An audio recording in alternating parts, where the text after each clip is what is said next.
Hello, everyone. This is Monday with the Mayor, and I'm Joy Holt. We are here in Ferdinand this week with Town Manager Chris James. Hello, Chris. Hello, Joy.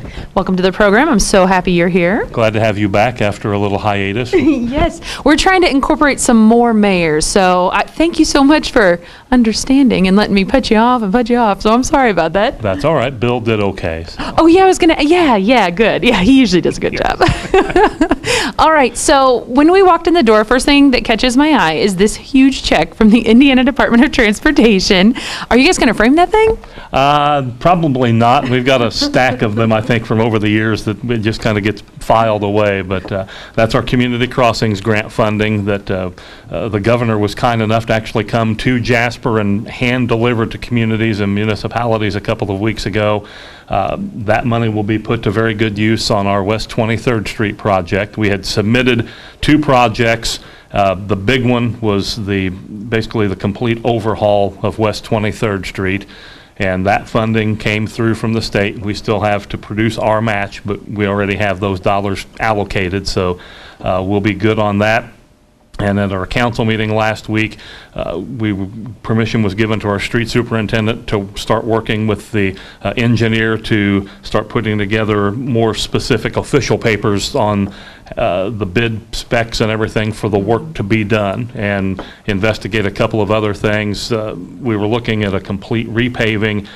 There's also a culvert in that area, in sort of a low-lying area, that we're going to investigate possibly upsizing. We'll see what the engineers think about that. We'll see what the cost of that would be. If it's too pricey, we'll probably just kind of let things go and fix the road from there.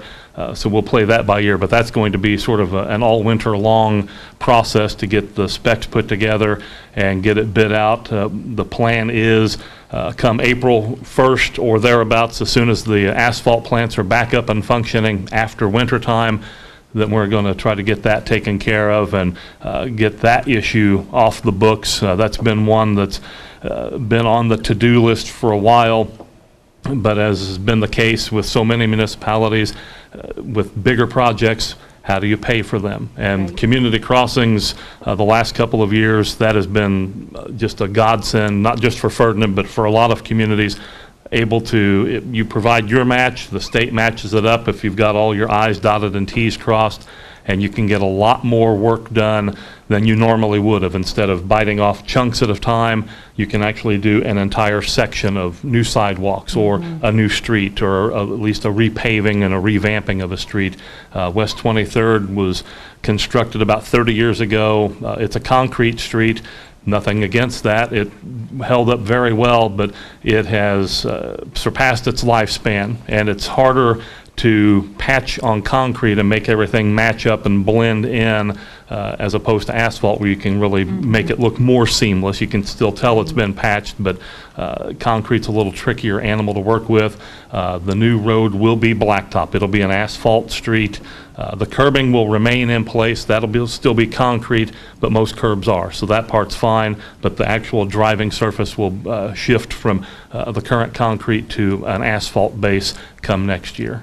Okay, so you're talking about the changing of seasons, and after winter, of course, you got to do asphalt work. Everybody knows that. But tell me a little bit about Halloween and trick-or-treat hours. Have you guys decided? We actually decided that a month ago at our September meeting. It just happened to come up to coordinate because there was an event in town on Halloween that same evening at the community center. I think it's a trunk or treat program, and they were asking if we could set our hours so they could know how to coordinate their time frame. So our trick-or-treating hours are going to be on Halloween Tuesday, the 31st, and it will be from 5 until 8 p.m.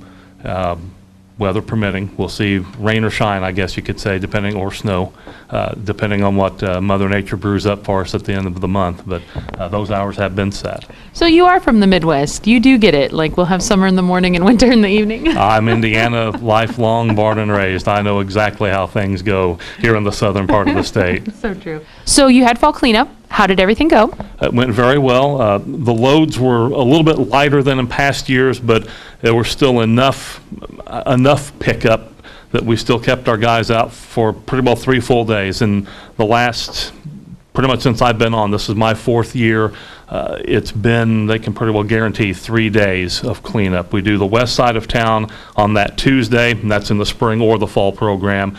Wednesday is the first day on the east side, east being the bigger half of Ferdinand in terms of just the growth and the development housing-wise. It blends into Thursday and takes up a good chunk of that day as well. They pretty well just plan, okay, whatever week it is, 3 days to get it taken care of. Had a lot of televisions and those items picked up, along with furniture items and things of that nature. Again, not quite as heavy a load, but still enough to keep them busy and stay out for 3 days' time. But it went well. The weather was a little bit dicey the first half of the week while they were out picking up. I don't know if they necessarily enjoyed being in the rain collecting items, but we do it rain or shine, and so we moved on from there, and we've got that in the books, and we'll see what folks accumulate over the winter time, and then come spring of next year, we'll do it again and see what awaits us. Sounds good. You guys are keeping everything nice and neat. It looks wonderful over here. Well, we try. Ferdinand kind of has an image of being very clean all through town, the parks, the homes, and everything. This is just our way of helping folks out that maybe they have some of those bigger items they've refurnished or refurbished furniture in the home, got out old one couch, brought in a new one, didn't know what to do with it, maybe stuck it in the basement. Let's get it out of the house.